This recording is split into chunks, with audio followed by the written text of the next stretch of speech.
வணக்கம். இன்னைக்கு கிட்டு சமையல்ல நம்ம பார்க்க போறது ரொம்ப ருசியான வெண்டைக்காய் மோர் குழம்பு தான். அதுக்கு ஒரு நல்ல ட்ரை கடாயில 2 ஸ்பூனுக்கு பச்சரிசி, 3 ஸ்பூனுக்கு கடலைப்பருப்பு, 1 ஸ்பூனு ஜீரகம் போட்டு நல்லா வறுக்கணும். அதுக்கப்புறம் காரத்துக்கு ஏத்தாப்புல பச்சை மிளகாய் நான் 5 பச்சை மிளகாய் எடுத்திருக்கேன் காரம் தேவைன்ட்டு. ஸோ அதுவும் போட்டு நல்லா வதக்கணும்.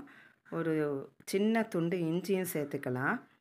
இப்போது இதெல்லாமே நல்லா தீஞ்சு போகாமல் கிளறி கொடுத்துட்டே வறுத்து எடுக்கணும். ஸோ இப்போ ரெடி ஆனதும் இதை மிக்சியில் போட்டு அரைக்கணும். அதுக்குள்ளே வெண்டைக்காய் 3 வெண்டைக்காய் எடுத்து இந்த மாதிரி ஈரம் இல்லாமல் நல்லா துடைச்சி கட் பண்ணி வச்சுருக்கேன்.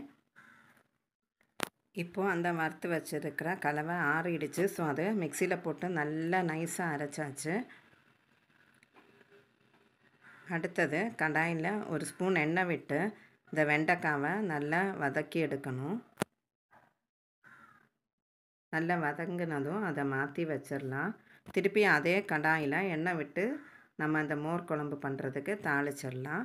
1 ஸ்பூன் எண்ணெய் விட்டு கடுகு, கறிவேப்பிலை, காஞ்ச மிளகா போட்டு வறுத்த எடுக்கணும். மிக்சியில் ஒரு அரை கப்புக்கு தயிர் நல்லா அடித்து எடுக்கணும். இல்லைனா மிக்சியில் கூட நம்ம நல்லா அடித்து எடுத்துடலாம். அதுவும் தேவையான அளவுக்கு தண்ணியும் விட்டு ஒரு பாத்திரத்தில் எவ்வளோ தேவையோ ரெடி பண்ணி வச்சாச்சு. இப்போது நம்ம இதை வறுக்கிறதுல கடுகு போட்டு தாளிக்கணும். பெருங்காயத்தூள் இதெல்லாம் போட்டு வறுத்துட்டு வெண்டைக்காய் அந்த மோர் குழம்பு ரெடி பண்ணி வச்சுருக்கிறது எல்லாமே இதில் விட்டு ரொம்ப தலைக்க விடக்கூடாது. ஸ்பூன் வச்சு கிளறி கொடுத்துட்ருக்கணும்.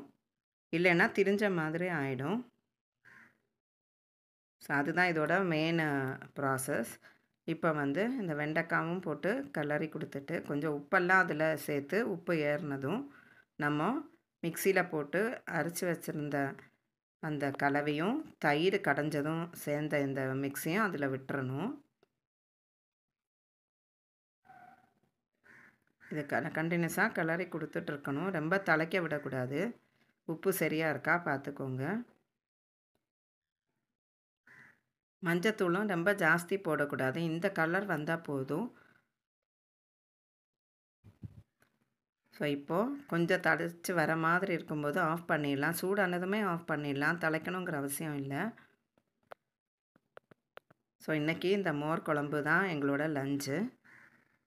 இதுக்கு சைடு டிஷ்ஷாக நான் முருங்கைக்காய் இருந்தது வீட்டிலையே.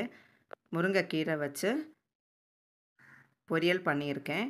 ஸோ அது என்னோடய அடுத்த வீடியோவில் வரும். கண்டிப்பாக இந்த வீடியோ உங்களுக்கு இன்ட்ரெஸ்டிங்காக இருந்திருக்கும். தேங்க்ஸ் ஃபார் வாட்சிங் திஸ் வீடியோ.